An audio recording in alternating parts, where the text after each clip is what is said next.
Hey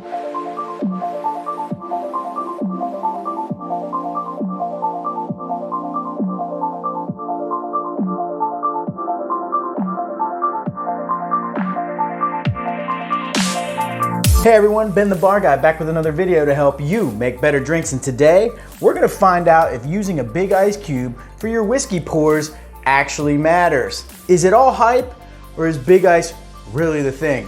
I think if you guys watch my videos, you probably know where I stand, but let's do an experiment and see what happens. So if you like better drinks, Nux beer mug, daiquiri, whiskey is the whole universe.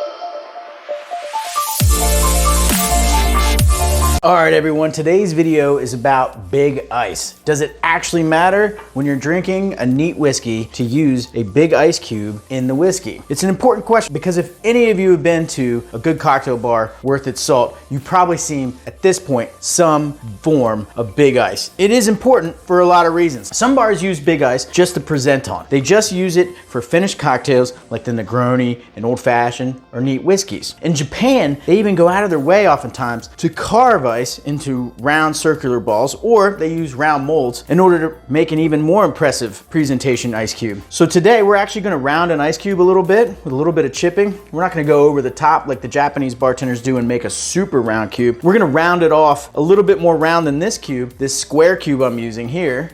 And we're gonna find out if a slightly more round cube melts a little bit quicker or slower than does an ice cube like this one. We're also gonna measure this ice cube against just standard ice coming out of most people's freezers. We call them half moon ice, and it's actually not the worst ice. Your home refrigerator probably makes decent ice. They're pretty solid cubes, but we're gonna see the difference between typical refrigerator freezer ice cube and these block mold ice cubes. Now the history of American ice is kind of a cool story. It turns out cocktails really require ice, at least the cold cocktails did. And because America was able to get ice cheaply to all of its people, from the very, very poor to the very, very rich, ice became relatively standard in American households at some point. And when that happened, we were able to make colder drinks more easily than in other countries, particularly in Europe. And how would you get your ice? Well, ships would come into places like New York Harbor with big glaciers, essentially, blocks of ice cut from the Greenland area, and they would bring them down by tugboat into New York Harbor, where it would sit in the water and be cut up as needed for people who wanted ice. And you could purchase it for relatively inexpensive amounts of money. Because of that, ice was delivered to you in block form. You would buy it by the block, and then you would chip off whatever you needed for any drink or cocktail that you might be making. And so most bars had a working block of ice over in the corner that they would work off of in order to make cocktails.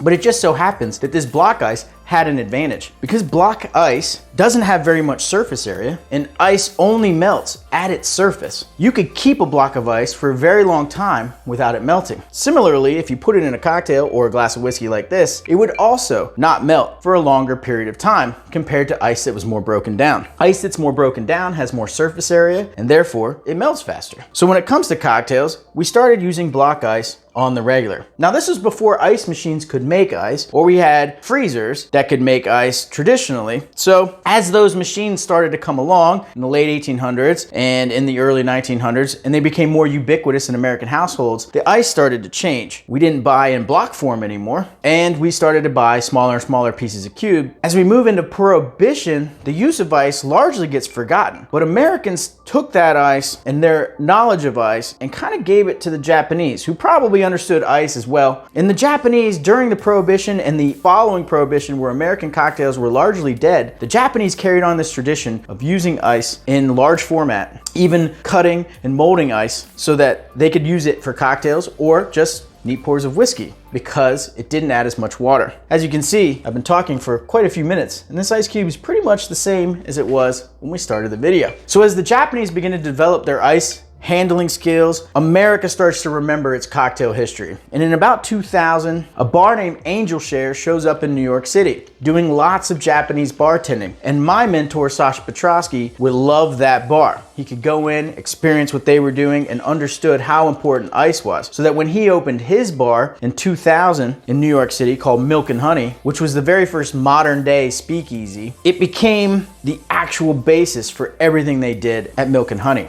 And from there, it spread like wildfire over the next 10 years to different cities. Anyone who followed Sasha obviously used Big Ice. Richard Bricado is one of the bartenders at Milk and Honey who followed Sasha, and he started to produce ice for other cocktail bars at a company called 100 in New York City. And so as those developments happened, ice became more and more prevalent, which is why you guys see it in bars today. But it all stems back to the fact that ice was cheap and ice was common. And that's why ice is used in cocktails. But from a scientific perspective, it's because ice melts more slowly when it's big that we use it in drinks. So this is what we're gonna do, little experiment. We're gonna put 3 amounts of ice that are all the same. They're all 2.6 ounces of ice. They were all weighed by a scale.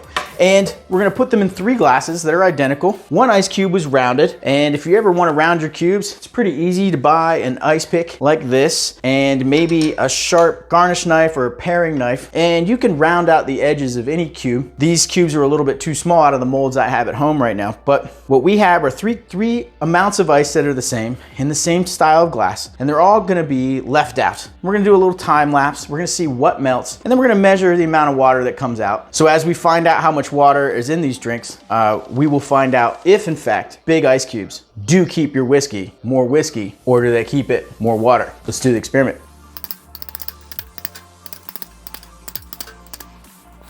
So we're just trimming away the edges of this here cube. You can kind of use an ice pick and a sharp knife, even a garnish knife like this one, to kind of get the edges off of the cube. That way we have an ice cube. It doesn't have so many corners.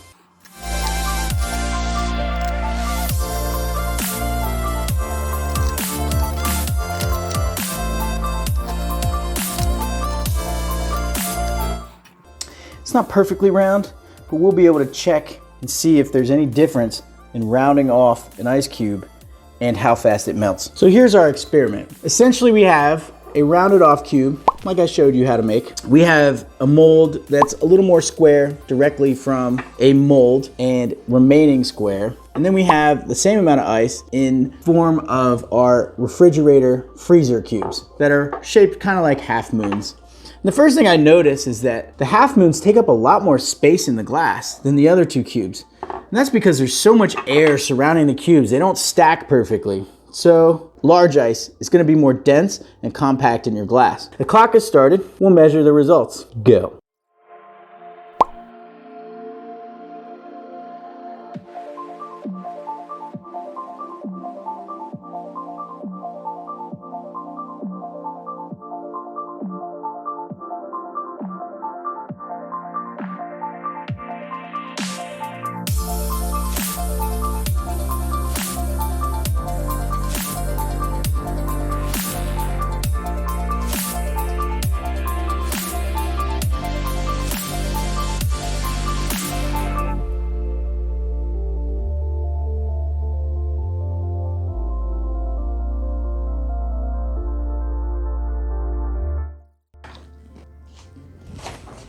So we got about 10 milliliters for the moon-shaped ice that comes out of our freezer.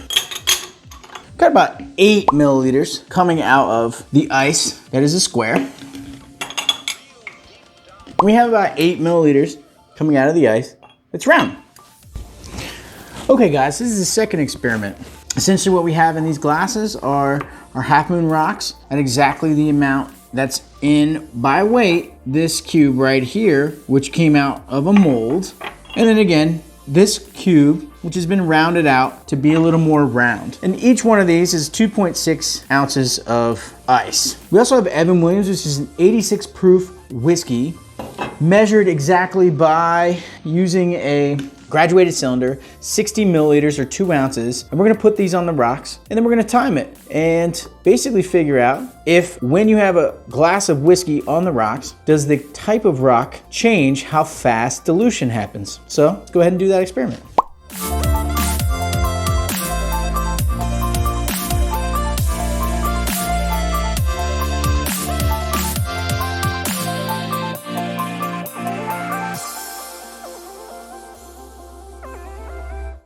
All right, we're back after 10 minutes, and what we're gonna do is measure how much whiskey plus water has been added by each individual ice. First, we're gonna start with the more broken down ice.